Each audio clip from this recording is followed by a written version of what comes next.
So I'm going to kind of briefly hit some of the highlights in legal and ethical issues in couple and family therapy. This section of my book is actually written by my friend and colleague, Dr. Ben Caldwell. And so I am going to be summarizing some of his work there. Sorry, Ben. Here we go. So legal and ethical issues in couple and family therapy. It's very important that you understand that the legal and ethical issues and being an ethical clinician really goes beyond simply following rules. It is never easy to practice, to make these legal ethical decisions. After, I don't know, 30 odd years, I just really want to stop counting. You'll just hear me say that number. I think 30 is enough years to say I've been doing it a while. I still pick up the phone and call my colleagues, including Ben, when I have an ethical dilemma. And because these are big decisions that significantly impact people's lives, they affect our licenses. And boy, society is always evolving. Technology has really thrown a lot of monkey wrenches into all of this. So realize that it's more than just following a simple set of rules. It is this ongoing, almost reflective process that you should have going on within you for the rest of your career. And it really goes into what is right and what is good. And that is always culturally defined. And so all of these discussions are inherently complicated. There are very few black and white rules. But even though they're very complicated, they can also be rewarding and reassuring. So let's just take a look at some of these. So being an ethical professional really is more than just following rules. Because yeah, you do need to know the rules and you do need to adhere to them. This is true. But most of the rules are so general, they're guidelines, right? And how that applies to your client with all these unpredictable variables, right? Sometimes we're like, oh my God, I never, saw this set of variables coming together. That the rules you'll find in very short order are not specific enough to guide you in many of the common dilemmas we face on a daily basis in practice, especially as we move into telehealth and this kind of new phase of what the world is in post-pandemic. And so it's important that you engage in a very, thoughtful decision-making process. This creates the best outcomes for your clients and also protects you. And when you're working with two or more people in the, as a client, so a couple or a family, a relational system, this really makes ethical and legal decisions much more complex because there's a lot going on. And oftentimes there isn't one simple, solution for every situation. So let's take a look at the big picture here. So first thing is there are laws. These are the first level of standards governing professional behavior. They are set by governments like legislatures and or judges. And these are really about what one must do and what one must not do. If you're taking your licensing exam, notice the word must. It's usually about a law. And so laws are like the lowest standard. And I always tell my supervisees, I'm like, you should be practicing well above and beyond what the law requires of you. That is like the lowest common denominator, the bare minimum standard that you need to be doing.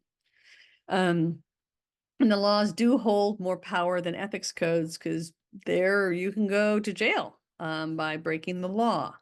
So laws are really the lowest standard, and you should be working way beyond anything close to what the law requires.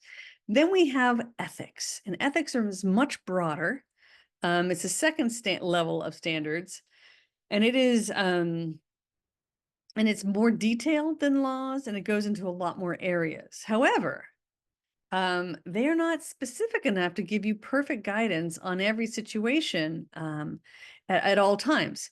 So they are still guidelines that need to be followed. They are the expectations. And certainly if you're a member in a professional organization like the American Association for Marriage and Family Therapy or the American Counseling Association or American Psychological Association or National Association of Social Workers, they all have codes of ethics that to be a member in the organization you agree and sign to.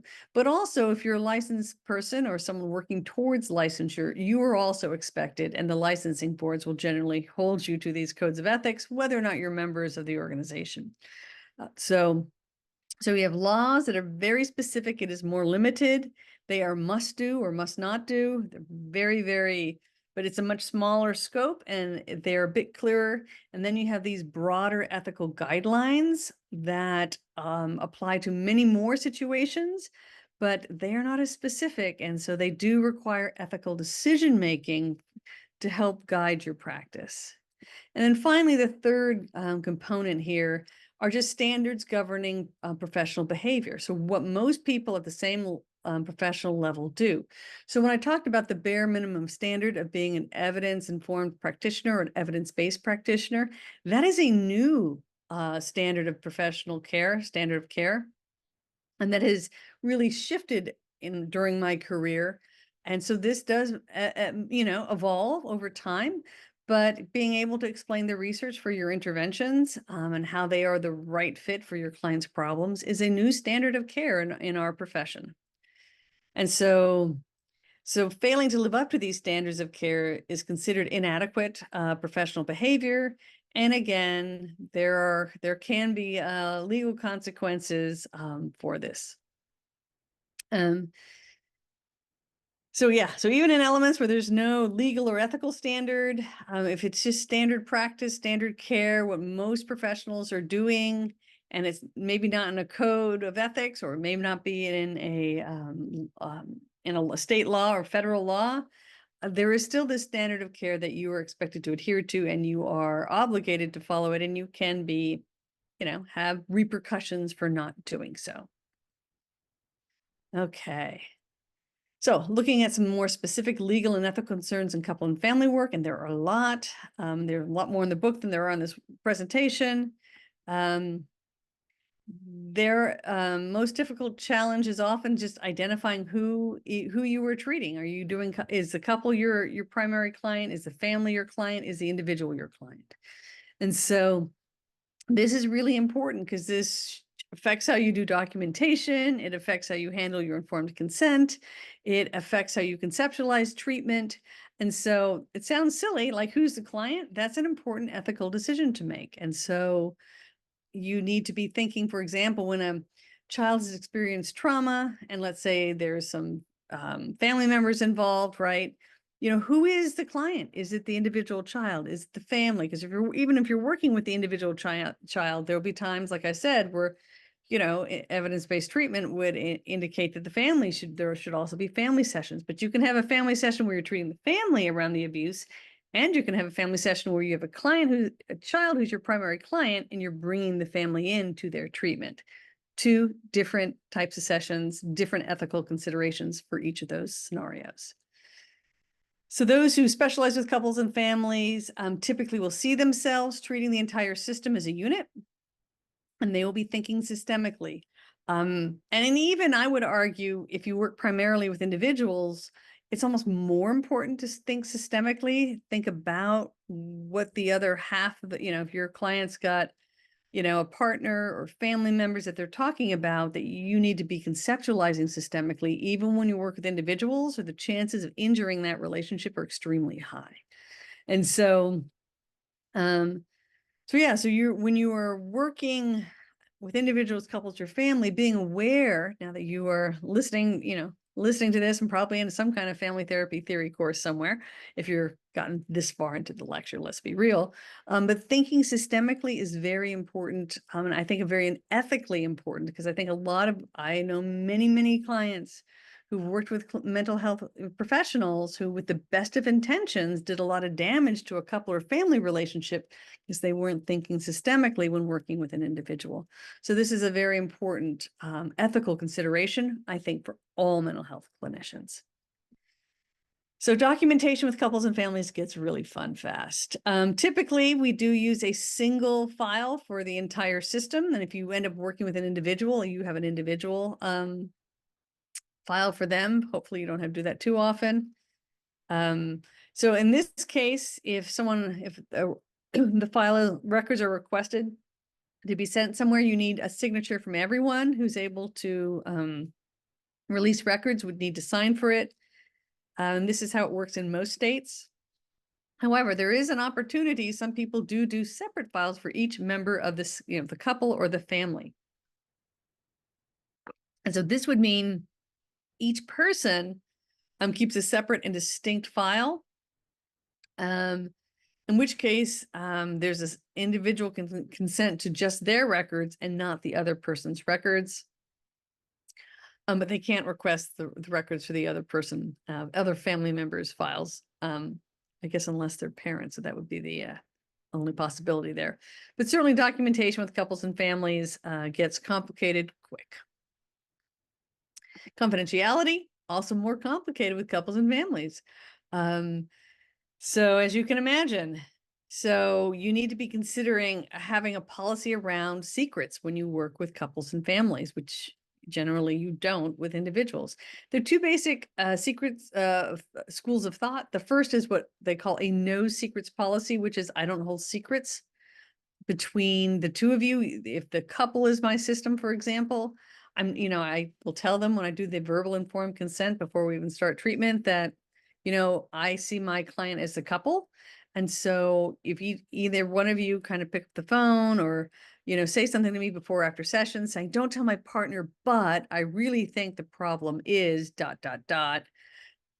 not going to hold that secret because it makes it impossible for me to work with integrity in the room. So generally, no secrets policy is generally what most people have, but you need to say it out loud and you need to have it in your verbal written informed consent so that clients really understand. And this is really important when you're working with a couple or a family, is how is information going to be handled. And then there's also a limited secrets policy, right? And so there's certain secrets I will keep, like if there's safety issues, I can determine when, where, and how I'm going to handle those issues with an individual, and also with adolescents. There can be a limited secrets policy. Typically, with adolescents, I work in the state of California. They're the client. They have a certain amount of rights in the state of California, and their parents don't have all, direct rights to everything that's in their file. And I can determine that. And actually, if they're 12 and over and mentally competent, the client can as well. So, but the main takeaway here is whenever you have more than one person in the session or you're working with a child adolescent, discussing the rules of confidentiality and the secrets policies is critical. And you should do that both in writing and verbally. Working with minors, again, another tricky area. And each state is different in how exactly they handle that. So you may have parents who want to, who are concerned about their kids. They want to hear everything that the client said. And so, however, this is not always clinically indicated. And this is where it's real important to have a conversation with parents and follow your state law. Like in California, there is a lot more, once children turn 12, they have a lot more rights in the state of California. Every state's different here. And so, talking with parents and teens and kids about how you're going to handle privacy and private information is really important. And often if especially with adolescents, but even with kids, if they feel like their parents are getting a full blow-by-blow report after each session, many kids, not all, but many will want to talk less. And so typically you're going to have some kind of agreement, verbal and or written, about what's going to be shared and when and how. And this is real important. Most states and most countries will have a child, elder, and a dependent adult abuse reporting. And so, and in most states, you are required to report various forms of abuse, such as physical, sexual abuse, neglect. So therapists who are working with adolescents also need to really be aware of the reporting requirements related to consensual sexual activity among minors. Most states will have, if it was consensual sex, it's generally not considered. There are usually limits about when it becomes abuse and when it is consensual. Always a complex topic. If you came into this field hoping for simple answers, you just need to delve into the law and ethics to discover that is not a thing with human behavior in general, and then for the practice is even as complex as well. So to determine whether a minor's relationship is considered abusive, in general, you want to look at the age of the client, right? How were they able to consent or in the activity? What is the age of their partners, the nature of the relationship, and the power dynamics, as well as whatever activities, especially consensual sex activities they've engaged in. So sum it up to say that you will be find yourself, and as you enter this profession, there is a legal responsibility for all of us in most cases to report certain forms of child abuse. Not and you'll see that psychological abuse is not always is a more difficult, or emotional abuse is a more gray area when you actually report, when you don't. But reporting for child, elder, 65 and older, and then dependent adults. Those are adults who are not able, or have a conservator helping them. Okay. Another murky area in law and ethics, just hitting some of the highlights here tonight, is intimate partner violence. And so in general, therapists are always encouraged to assess for violence more than we do. So the treatment of interpersonal violence or domestic violence for those who've been convicted of the violence is generally considered problematic, especially if the risk of physical violence, in a couple or even in a family is high. Having couple family sessions may or may not be indicated. And there is some research that says if it's family only and there's a commitment to not hurt, and there has been a pause in the violence, right, through treatment, it can be feasible for certain types of battering, but not all. And depending on where you are practicing, there may or may not be laws governing whether or not you can bring people and when to bring them into a room together. But it is certainly a difficult situation, because most couples where there has been violence, they want to be seen as a couple. For example, there's a fair amount of research behind that. And there is research that certain couples do okay under the right circumstances, because there are different types of battering. There are different types of battering patterns, and that needs to be assessed. And I do talk about that in the evidence-based group treatment section of Mastering Competencies in Family Therapy. But suffice it to say that with interpersonal violence, you want to be careful whether or not you bring them into the room and whether that's appropriate or feasible for the people you're working with. There are also considerations around, we do not influence a person's decision to stay or leave a relationship, whether there's violence or not. That is client autonomy. That is one of our number one guiding ethical principles, is client autonomy. So we also have to be very careful about whether or not we seem to either directly encourage someone to leave or stay, or whether we indirectly are pressuring people. It's a real important ethical consideration for us to have. Okay. So the last segment here of contemporary issues is looking at telehealth. And so many of you entering the field, probably watching this video or entering the field where telehealth has become fairly common. Many of us were practicing for years without doing telehealth, and suddenly had to figure out how to do it during the pandemic, and we had a kind of crash course there. But and as telehealth has become normalized in our societies, there's still a lot we need to consider and think about. And I think one of the main messages I want to remind everyone here is that just because someone wants to receive their mental health treatment via video conferencing and use telehealth options doesn't mean that ethically, or in some cases, I guess legally, that it's appropriate, usually more ethically than legally, but hey, there's always a new law coming out. So to have that kind of as we start there. So indications are, first thing is there are a few blanket and contraindications for telehealth with couples and families. So that means there are a few times you say you would never do it. However, there are counterindications and really serious considerations to have, because not every individual couple or family who prefers to be seen via telehealth is appropriate for telehealth. And that is an ethical decision that we have to make, is whether or not telehealth is appropriate for this client with this problem at this time. So typically when there are safety concerns like suicide, cutting, homicide, an in-person initial assessment is recommended. And oftentimes, in-person sessions could be, can be required. And, if I'm going to see someone who's high risk, they are coming in and they're coming in every week. Most of them come in every other week for me, but they're going to come in regularly so I can see and monitor them and I can read their nonverbals more accurately. I'm not going to risk someone's life over, the convenience. Another, important consideration is both the therapist and the client have to be able to navigate the logistical issues of doing online therapy.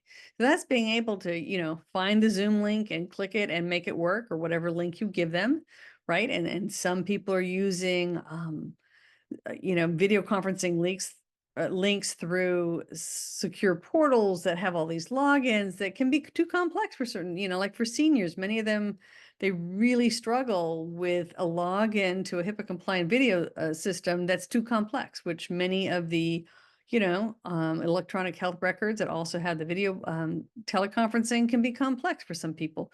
If the client can't do that, they may not be appropriate for telehealth. Being able to have their camera on, right? And they need to be able to get good lighting. They need to be able to be seen for telehealth, right?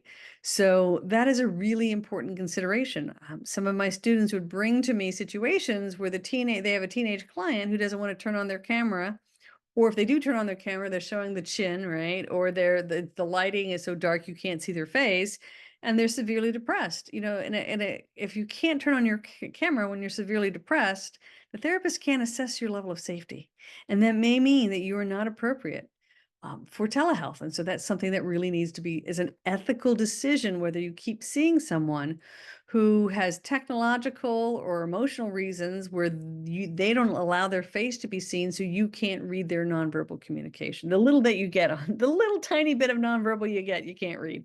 So that can make someone ineligible to be appropriate for telehealth. And that's obviously then there's a whole, bunch of variables that need to be considered.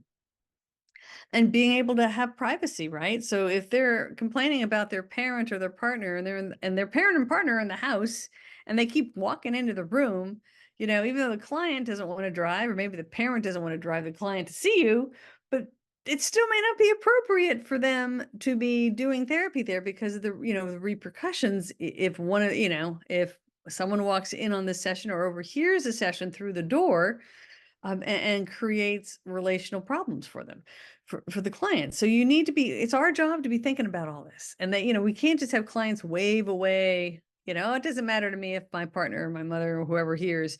Well, have you really thought through the potential consequences for your parent or your partner overhearing our conversation, and they may not. And that is our job. And that's when we talk about ethical decision making. We need to be thinking about these things and helping our clients think through the risks that they are often very willing to take.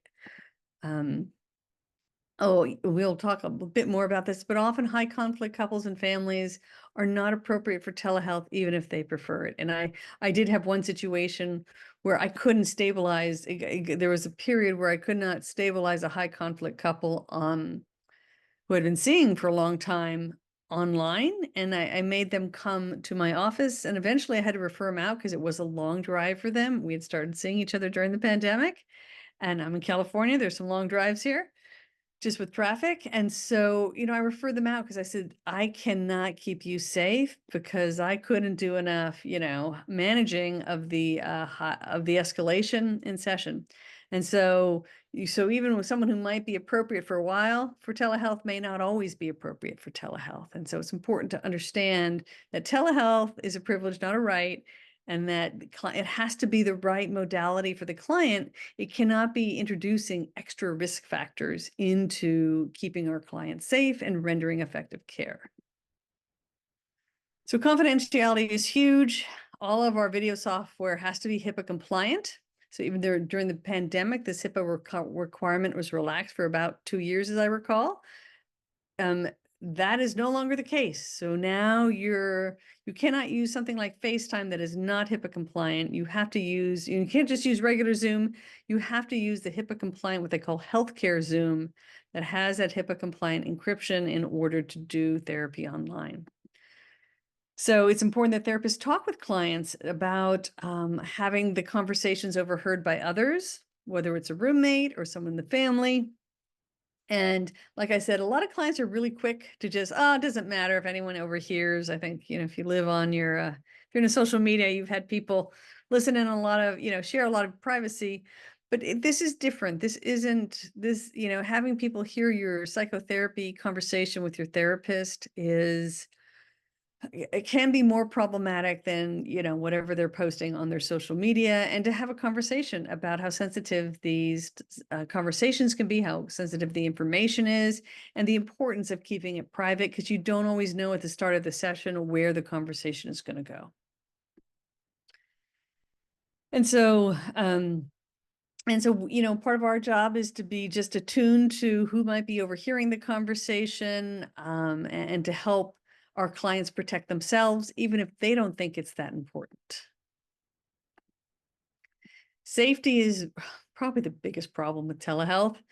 Yeah, and so almost unanimously, when I was reviewing the research on this for the textbook, that everyone agrees that keeping clients safe is harder on Zoom, on telehealth, and it is one of the top considerations you need to have as to whether or not a client is appropriate for telehealth.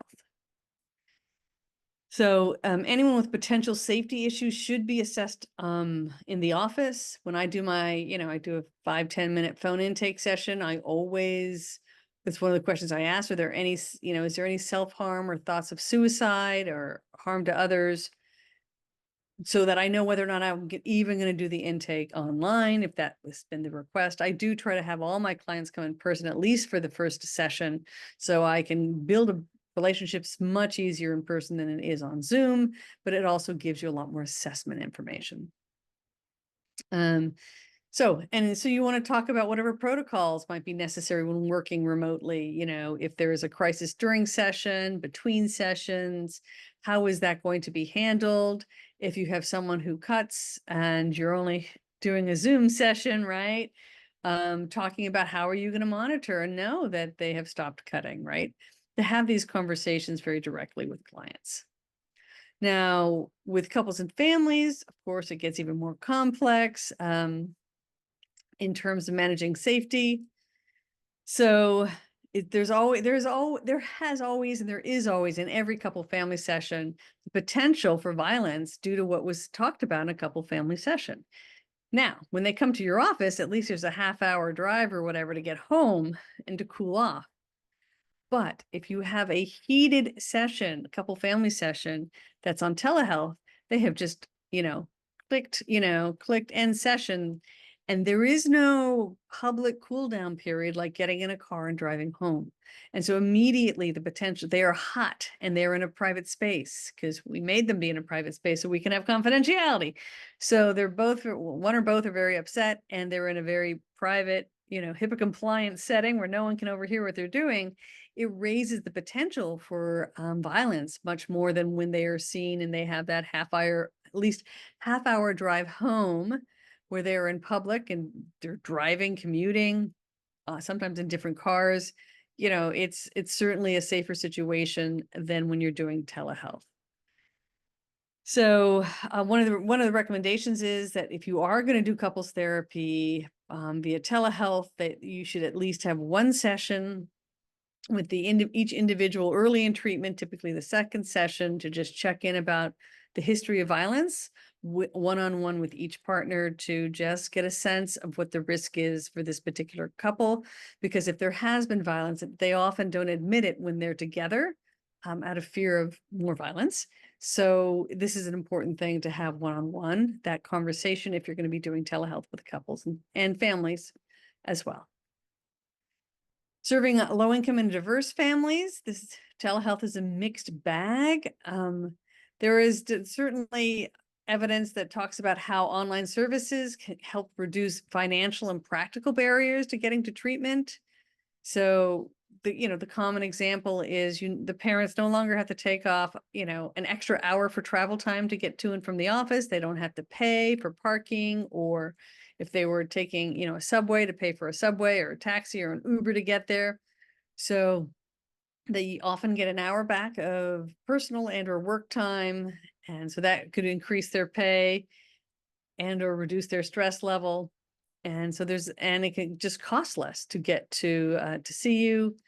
There was also some benefits in terms of agencies being able to better address the needs, especially of non-English speaking and diverse clients in rural areas, and to just get services to people in rural areas. So, there are pros and cons with the telehealth. One of the major cons is it's much harder to read nonverbal communication. And when you're working with someone who might be from a different cultural or language background, those nonverbals are more important. It can be harder to build rapport online. So that can also be a challenge, but there are potential benefits as well. So one of the things we did find was that building a therapeutic alliance is feasible. And if you're new to the profession, this may seem like obviously, but for those of us who've been doing it for years at the start of the pandemic, that was kind of a surprise at how well it worked for so many people when it had to, basically. And I don't think it worked as well before the pandemic. I think we all got so good at video conferencing and building relationships online. There was something about all that that made it, I think, more feasible for more people. So in general, the recommendation still is try to have that initial session, if humanly possible, in person. And I have a lot of clients who will call and say they want to see me in person.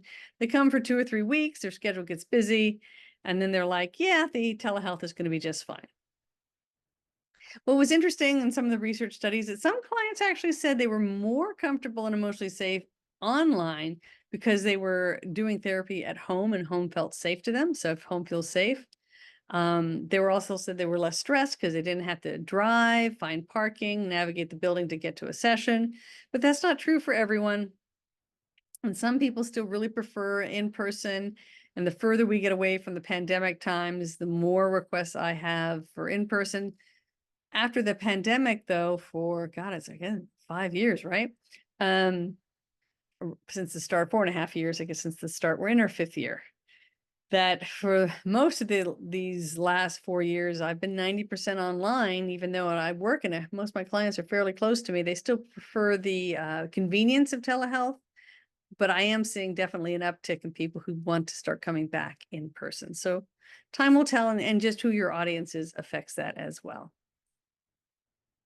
So managing multiple people in a telehealth session. Now that is a challenge. So one of the greatest challenges is that you generally do want, all things considered, to have everyone on the same screen. Now, there are pluses and minuses to having each person have their own camera versus having everyone together. In general, having everyone together lets you see the interactions and who's looking at who, and monitor a lot more of the nonverbals, because when you're in person, you're getting a lot of information: where they're sitting, how far apart they are, who looks at whom, who rolls their eyes, who's touching, who's not, how far apart are they, right? All of that. Well, when you force them to squish onto a single couch or a set of chairs in front of a tiny, camera and screen, you lose some of that, but at least you get some of the interactions. When you have people on totally separate cameras, and sometimes that happens because, I have couples who one of them is traveling, they'll be on different cameras. So they can actually see each other's nonverbals a little better in some ways, but you're not seeing the interaction as a clinician. So you get different information. And I would say generally less information when they're on separate cameras. When you have them all together, that is my subjective opinion. But in general, you need to be able to see everyone's face. So you need to have a big enough screen, and they need to have a camera and a well-lit room so you can see what is going on. So, and to talk with them about the setup, and they probably need a decent, something bigger than a phone to do the session on with you so that they can all see you and your nonverbals clearly as well. So figuring out what works for each couple or family is case by case.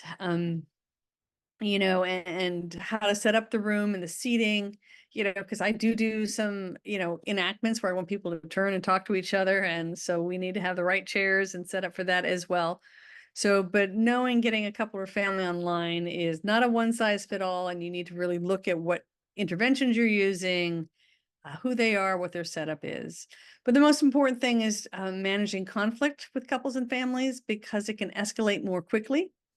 And I have a whole protocol that I discuss with them, and I actually make them raise their hand, like this woman's doing here, when they're starting to feel triggered, because there's this huge delay. If I were in the room, I would be able to read that someone became upset with something much faster than when it's online. Because when it's online, they have to get angry enough that I visually see it in their face. But when they're in the room, you can just feel the energy shift that someone's upset, and it's a very slight nonverbal, but boy, the tension goes up.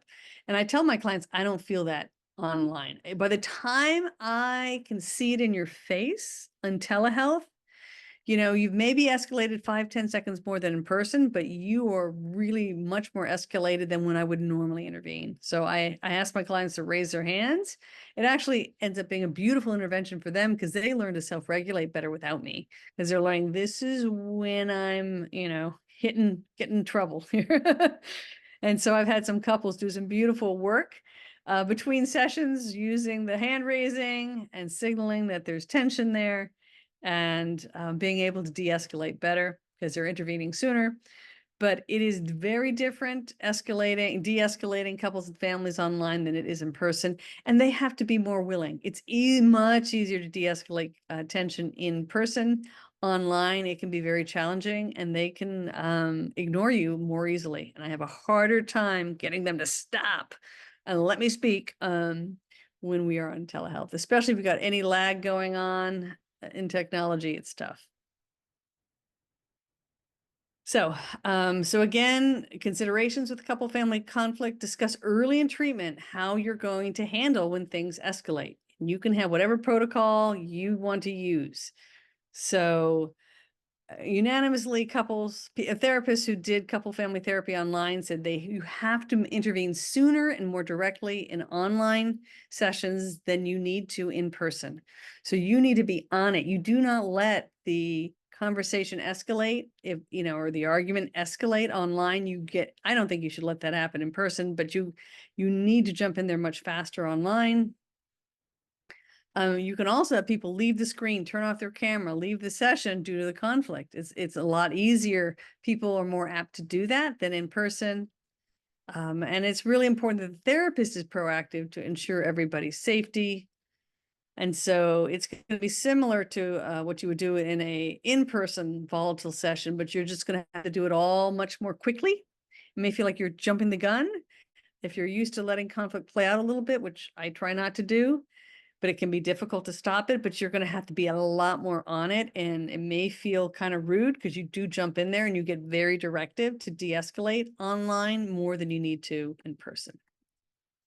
Working with children and teens. Okay, on telehealth, many of us from the pandemic era remember this.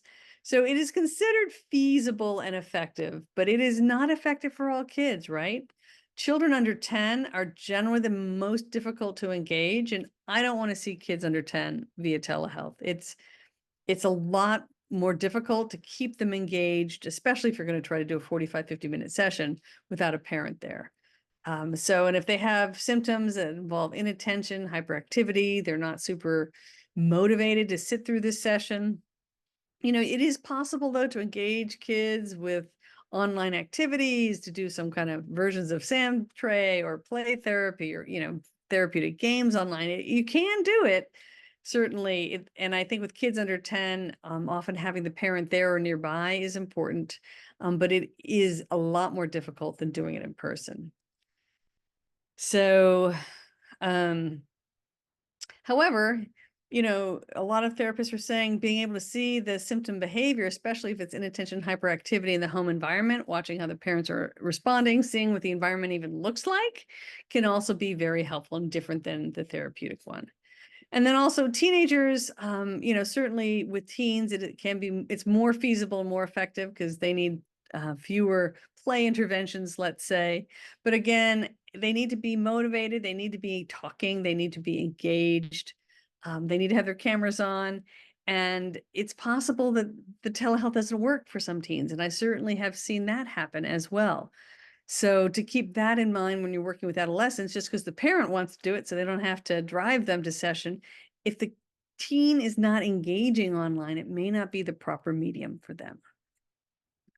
Okay, so kind of wrapping all this up, this chapter was all about looking at, just contemporary considerations in couple and family therapy. And we certainly have really amazing research now shaping the practice and the profession.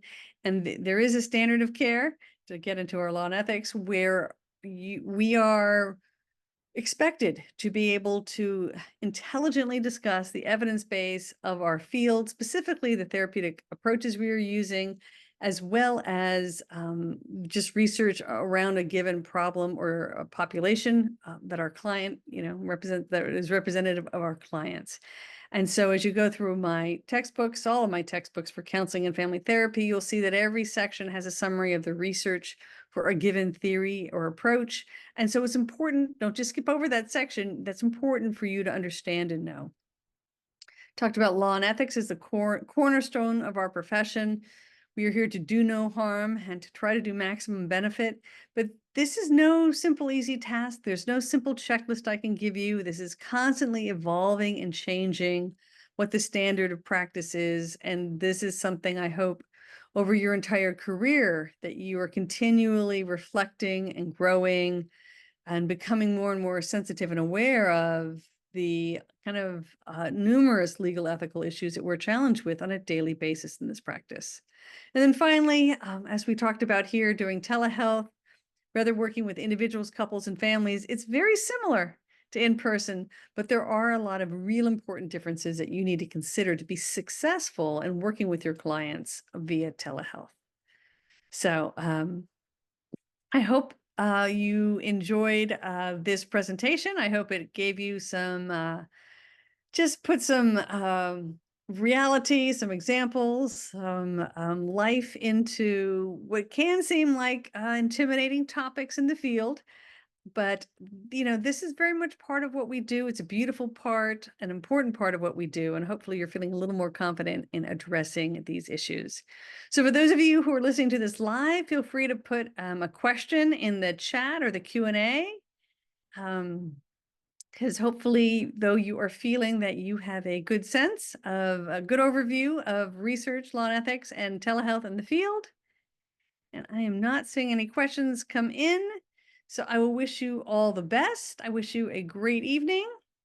And I hope you can check out, I have a whole YouTube series that go with all my textbooks. And so this one we're updating right now for Mastering Competencies in Family Therapy. But you will find all of the counseling theories as well as all the family therapy theories have a video for each chapter pretty much on YouTube. So enjoy, be well, and take care. Thank you so much for being here tonight. I'm getting questions about getting copies of the PowerPoint. So you will find this, if you're in my Laugh Your Way to Licensure course, you will get copies. It's a bonus section because I don't think you need to listen to all of this, but you'll find it there if you're in my clinician connection. But I don't have a way to do it through YouTube. But you will find it in some of my courses online. Okay, everyone, be well and take care.